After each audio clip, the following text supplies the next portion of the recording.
Hello all, இன்றைக்கி டே ஒன்னோட இஃப்தார் பார்த்துடலாம். மார்னிங்கே கஸ்டர்ட் செஞ்சு எடுத்து ஃப்ரிட்ஜில் வச்சுட்டேன். ஸோ அதில் போடுறதுக்காக ஃப்ரூட்ஸ் வாங்கிட்டு வர சொல்லியிருந்தேன். அந்த ஃப்ரூட்ஸ் எல்லாமே அப்படியே எடுத்து அரேஞ்ச் பண்ணிட்டேன். இதுக்கு நான் ஆப்பிள், பனானா, அப்புறமா பொமோக்ரானேட் அண்ட் மஸ்மெலன் தான் சூஸ் பண்ணியிருக்கேன். அண்ட் மார்னிங்கே வந்துட்டு நம்ம கொஞ்சமாக பாதாமை வந்துட்டு நல்லா சோக் பண்ண வச்சுட்டேன். இதையும் அப்படியே பீல் பண்ணி எடுத்து வச்சுட்டா ஈவினிங் கட் பண்ணி போட ஈஸியாக இருக்கும்னு அந்த வேலையுமே முடிச்சாச்சு. அப்புறம் ஈவினிங் போல் எந்திரிச்சு எல்லா ஃப்ரூட்ஸையும் ஒன் பை ஒன்னாக கட் பண்ணி ஒரு பவுலில் வந்துட்டு ஆட் பண்ணிட்டேன். கஸ்டர்டில் இந்த ஃப்ரூட்ஸ் மட்டும்தான் ஆட் பண்ணணும்னு இல்லை, மேங்கோ அண்ட் பப்பாயா கூட நல்லா தான் இருக்கும். பட் இதில் ஸ்கிப் பண்ணிடவே கூடாதுன்னு நினைக்கிறது பனானா, ஆப்பிள், இந்த கட் பண்ணி வச்ச இந்த மாதிரி ஆல்மண்ட்ஸ் அண்ட் டேட்ஸ் தான்.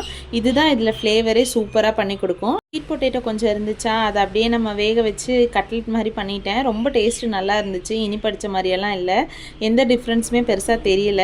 இஃப்தாருக்கு பேரிச்சம்பழம், வடை, நோம்பு கஞ்சி, கட்லெட்னு சாப்பிட்டு முடிச்சாச்சு. அப்புறம் தொழுதுட்டு நைட்டு போல் இந்த கஸ்டர்டையுமே சாப்பிட்டுட்டு அல்ஹம்துலில்லாஹ் ஃபஸ்ட்டு டேவை கம்ப்ளீட் பண்ணியாச்சு.